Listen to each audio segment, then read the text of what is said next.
Howdy folks. No, you did not make a mistake. This is not Watch Wes Works channel, but it's something just as good. Okay, so this has been an interesting week in the world of trailer hubs, for me at least. So I'll start out by saying I don't know anything about trailer hubs. I've never owned a trailer in my life. I've just rented them. So this week I've been confronted with worn out hubs and looking for parts to fix that. So here's what's happened. To start at the beginning, and not to make this too long of a story, but the trailer has four wheels on it. It's a four-wheel trailer like you've seen everywhere. It's common for an 18-foot, 16-foot, whatever. So four wheels, four hubs, and I knew nothing about that trailer. I didn't know what kind it was. Still don't. Don't know how old it is. Didn't know anything about it before I got down there. So that's why you didn't see much in the way of actual video about the trailer itself, because I determined right away that there was no way I was going to be able to fix that thing down there and be able to get it on the road. So, I'm just, maybe in my youth, I would be more prone to just taking off with it and see what happens, see if I lost a wheel somewhere or whatever. But at this age, no. So I have the means and the time and ability to fix it the right way. So that's what I do, or try to. So long story short is, the trailer rolled into Phil's yard there when he did his trade for it or bought it. Whatever happened, I never really know, but don't need to know either. It was on two wheels. The two front wheels were not there. So he had pulled the wheels off, all of them off, the two wheels. He had pulled them off at my request because, it's a fine, upstanding neighborhood up there, but you just never know. The odd thing could happen. Somebody might try to take something that doesn't belong to them. But so he did that. So when I got there, I just did a walk around with it and spun the hubs to see what they sounded like. And we had two quiet hubs and two noisy ones. And anybody who's ever dealt with wheel bearings knows right away when you hear a noisy one that they have to be fixed, because there's no way that you're going to go that much further with a noisy bearing. Some people have had good luck with it, but I never have. So that's why I'm saying that I knew that we're going to have to deal with this. So next thing was, I didn't know how to even get the things off there because I was not familiar with these. So this trailer, as I said, I don't know what kind it is, and I don't know anything about the hubs and the spindles except what I can tell you right here. It's got, these are 3,500 pound axles. So it means each hub is rated for 1,750 pounds maximum. I guess that's pretty common.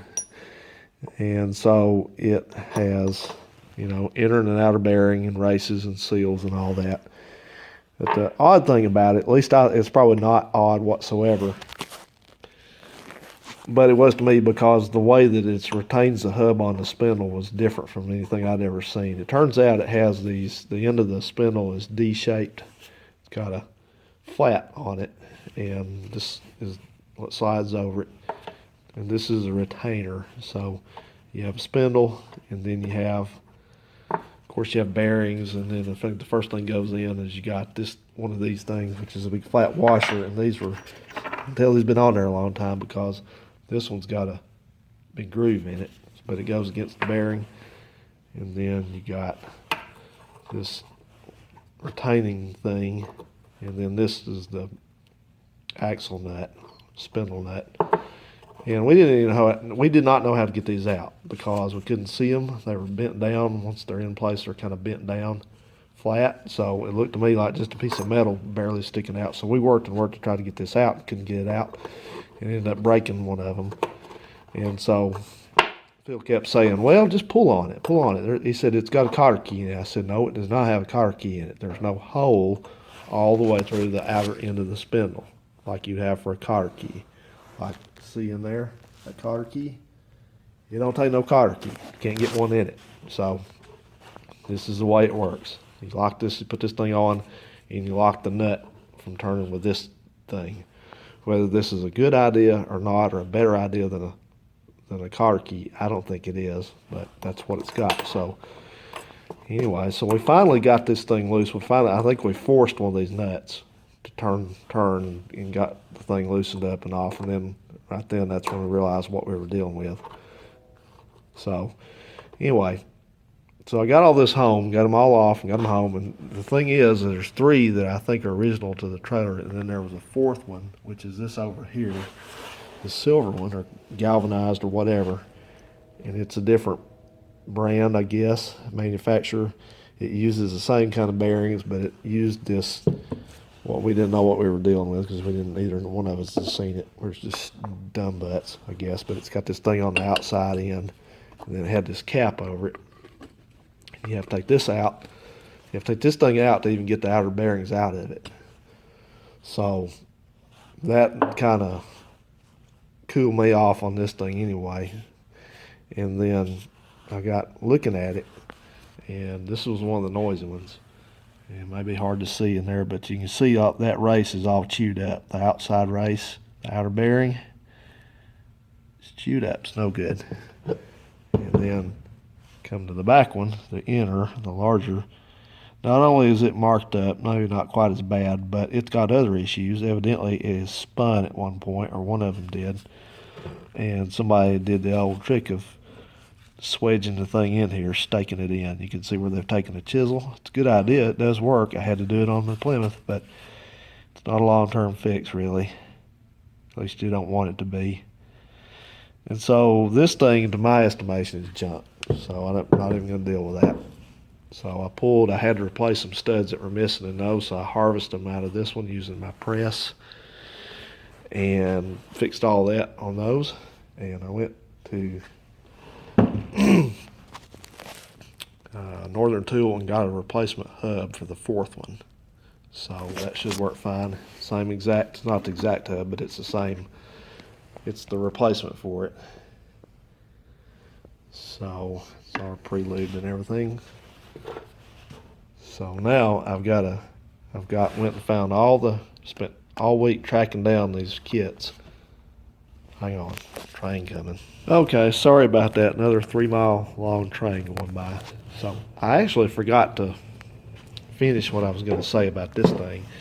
This had this in here, this extension. I had no idea why this was here because I don't know anything about them. And it had a plastic insert.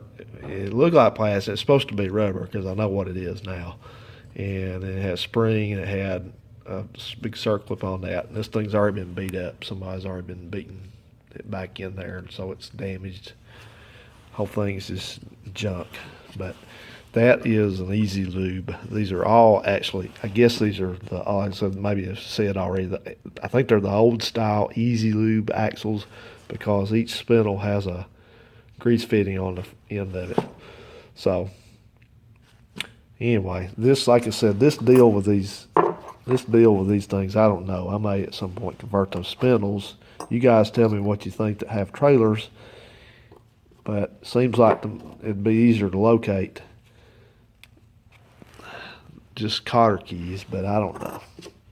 I don't know that easy lube stuff. I'm just a little skeptical about it. Seems like you couldn't be sure if it's taking grease where it needs to be. I think it's just a better idea to just take the hub off and grease them, but we'll see. So anyway, this has started into motion nearly a week's worth of locating all the parts for this. So it took a lot of looking around. I mean, the bearings, none of this is uncommon stuff. It just takes common bearings and all that, and seals and stuff. But you get a better deal on it when you buy the kits. So I needed 3 kits. I knew I was going to buy another hub for it. So I need 3 bearing kits, seal kits, all that. So that's what I got. And these are both bearings. And it should say on the back what's in it. It's got an A17 bearing, which is at 68149. The 4 bearing, which is the L446 44649, and the 442251 seal, and another cotter pin, which I can't use. I'll keep it, but I don't need it. So that was that. So I got those, and then I was skeptical of these retaining nuts here because I think I lost one of them somewhere. Anyway, no, we didn't. It's in the bag, I guess. No, they're all here. They're all here. Anyway, all three of those, all that. But so I went ahead and bought a hardware kit because I needed that anyway. Because I wanted the washers and these retainers. So I found one kit. I think the local parts store up here has the other one. So it's got enough for 2 axles, each one of them. So we got that. So we got all the hardware, I do believe. Bearings, seals, races, and all that. I forgot to show you. No, we are missing one of those nuts, and it doesn't matter whatsoever. No, we aren't. Come on, dude, really? Focus. Got so much to talk about. This is the one that came off that Gomer axle. That's right. So something bad happened to this one at some point. Looks like either, I thought maybe the wheel came off and it hit the ground, but I don't think that's what happened. I think the retainer broke maybe, or something happened to it. The bearing blew and the hub walked out and tried to come over the nut there because it just ground the crap out of it. So anyway, bunch of stuff we ain't gonna use no more. So, all right, I think that's it. Tomorrow I got to find the other kit, the retaining kit, nut kit, all that, and then I got to buy some lug nuts. Got to have 15 lug nuts. And I packed the bearings, put the seals in, and I think we're ready to go. I did take my carbide scraper and scrape these things all down so they look better and all that. So I think that's going to do it. Did buy 2 more grease caps. I wish I'd bought 4, but I have one that's usable. But did you know this is the grease cap to this one? I just took it out. Did you know this is a grease cap tool? I didn't know what this was for. Sure enough, they instruct you to put this thing on, use a block of wood, which is not supplied in there, by the way. And then you put it up against this plastic thing and you don't bang up the end of this like so many have been in the past. So, okay, guys, it's not really a very interesting thing here. I guess just kind of showing you what's up with this. But tomorrow's Saturday and the weather's going to be fairly decent this weekend. So I'm going to spend tomorrow hopefully getting all this together and ready to go and get the truck loaded back up and head down there Sunday. I thought I was going to be forced to go this weekend. That's why I hurried up and got all this, because the next weekend is Christmas weekend. But as it turned out, not only do I have Christmas Day off, which is Friday, but I think they're going to give us Christmas Eve off also, so I've got plenty of time over the weekend. But that doesn't matter. I want to go this weekend and get that thing done and get it home with any good luck and have that behind me, because right now all I'm going to do is just park it out here, and we'll get to that later, hopefully. Everything goes well with us and everything. We'll get on that as a project. Right now, I just got to get home. So I have had to suspend every bit of work I've been doing on this, because it's taken all my time and energy and resources to get this car trailer home. And, I think I may have said this already, but, cheap is never cheap. People say, well, I got something, man, I got this thing dirt cheap. Well, not really, because the time I get this thing roadworthy, just to get it home, I'm probably going to have about, I did give Phil some for it, because I just don't feel right about just taking something like that, because he just doesn't have enough money to rub 2 pennies together. So I'm probably going to have about $500 in it, probably counting the gas down there back, 2 trips down there. I'll probably have $500 or $600 in it, which is still a good deal. But even if it's free, it ain't free. But that's okay. I'm glad to have it. So no complaints. All right. Well, tomorrow's going to be another day, and we'll get on this, and hopefully when I get back to you, we'll have these spruced up to look like that one, that nice brand new one. And Sunday morning, hopefully, we're going to be ready to roll. So see you then.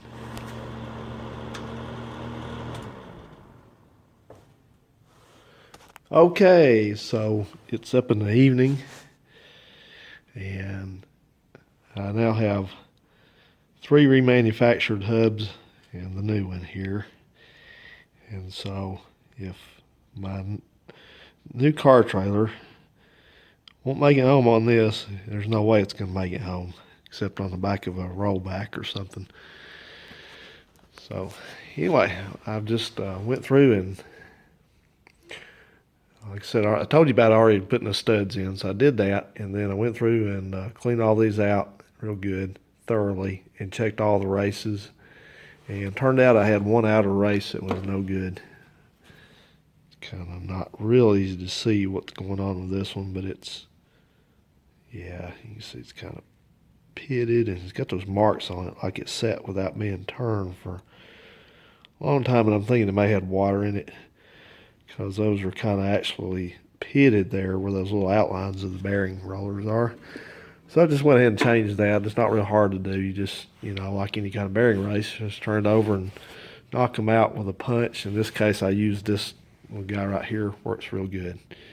Just knock them out, knock them back in. And it's kind of convenient because it was the outer. And not only is this the size of the socket that you use to tighten the axle nut up, but it fits perfectly down in there to knock those races back in. So it works good. So I did that, and then I found the bearing kits, got all new bearings in them, and let's see, I put all new bearings one race. I greased all the bearings up. I used my new bearing packer that Phil insisted I needed. So I went ahead and bought one, and it worked pretty good. So I did that. I just cleaned them up, gave them coat of paint, and because you got to paint it. I mean, what are you talking about? And then I had to track down this hardware kit. I was telling you about that. So I tracked that down. I got two of those. Got one out in the truck already because I had to go this evening and get the second one. I got those at O'Reilly, and they pretty good about having this stuff. They're better than AutoZone. And I discovered also when I bought that hub that Northern Tool has an extensive trailer section down there. So that was good. So I got all that and got the lug nuts. You wouldn't believe how long it took them to look up lug nuts in the computer at O'Reilly. But the second one, I got the first set of stuff. I think I got that yesterday at the O'Reilly in Huntsville, which is the hub store there, which always has, if O'Reilly's going to have it, they're going to have it in stock. And then I had to go about 30 miles down the interstate one way to the second O'Reilly's this evening to get the rest of it. So it's all together, and got the bearing caps, and got a good third bearing cap. Of course, that one's got one with it. All that, so that's good. So I'm pretty confident everything's here. I've made myself up a repair kit. I'm going to keep it in this box, and it's just going to be what I'm going to carry with me, not only on this trip, but on any trip. I didn't have to use all these races, so I've got some new races. I've got used bearings. I've got more used bearings. I've got two or three of these cards in here, maybe only two, that have the part numbers for all the bearings. Oops. Try it again. And the seal, because I didn't know what number that seal was. I have more cotter pins. I don't need cotter pins. But anyway, so I'm going to carry that with me and my little installer thing for the caps and my driver for the bearing race and all that, this thing, and some other tools. Going to carry a puller because one of the bearings is stuck on the spindle down there, and propane and all that good stuff. So we're going to load that up in the morning. The weather is looking not too good right now, so we're going to have to play this by ear. I hope I can go tomorrow. If not, we'll go another day coming up, but I really want to get down there and get that thing out of there and gone with it. I tried to call Phil last night. Of course, his phone's off. It's a simple theory. If you want to have something, you got to pay for it. I hate to say this, but every time, his roommate got sprung out of prison finally a couple months ago, and every time that he gets back home, things go downhill up there. It's like there's less money, things start getting, the dude's supposed to be working, but it gets worse. So anyway, not my problem right now.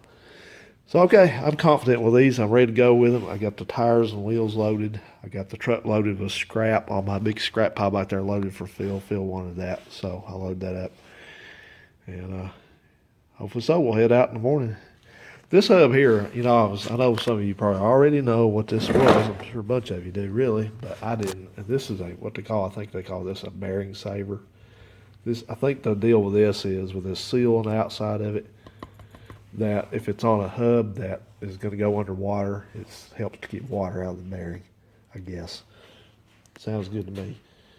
And I've got another debris field in the floor here. I tend to just throw stuff. I don't keep a garbage can in here. I have one, but I keep just my metal things that are, you know, like trim and stuff like that. I keep it in that because I'm a little paranoid about, you know, greasy rags and stuff like that and all this. It's got grease residue. Matter of fact, I've got to get this kind of moved out of the way where I was painting. But I'm just a little paranoid about that. So what I do is I just throw stuff on the floor and keep it scattered out.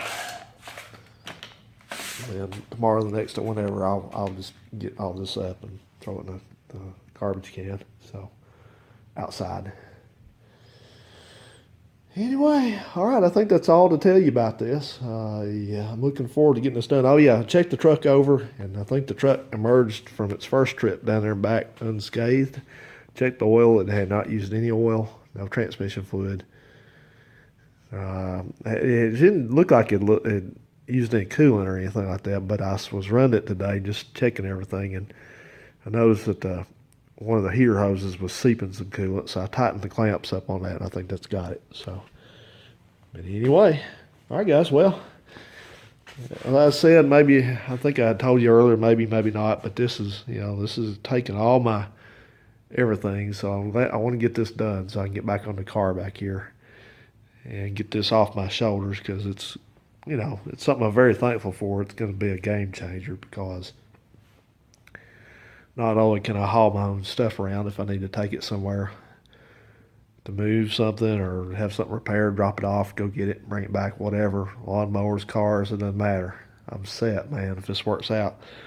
But at some point, I'm considering, I don't know, I'm kind of considering getting back into flipping cars a little bit, but I don't know. The reason I got out of that, not only was it that I wasn't making a lot of money off of it because of the way the economy was going, and we're just burdened with cheapskates down here, but the other thing is that, it takes time away from the things I want to work on. So if I'm spending all week working on a flip, then, it's going to have to be, and it's taken away from working on something like this or something else, my own stuff, then, it has to pay off. I mean, it's not something I can make $400 or $500 on. I've got to do one of these rural Vermonter flips and make about $2,000 or $3,000 off the thing. But that's, I'm not complaining, but that's just reality. Is that down here you can't buy in stuff as cheap as you can up north. Up north you can buy a car that's running for like $200 or $300 and patch the thing together, and I guess sell it for $1,500 if it looks good. But down here, people keep stuff forever, and if it's running, they know they can get $1,500 for it. So they don't give you any deals. You don't get any deals on stuff. Anybody down here ever sees rust on a car down low, even if it's an old car, it's the same thing you hear every time. They're like, "It looks rusty. Is that rust? Has that got rust on it? Is it rust? What's the frame look? Is it bad? I don't know about that." So, anyway, it's just something to consider. Because, turning money back into what I'm working on would help. All right, well, I'm just kind of yabbering right now. So I think I'm going to conclude this video right here, guys, and say goodnight. So hopefully tomorrow, if the weather is okay, we're going to head south again to the wacky world of Uncle Phil. Take care now.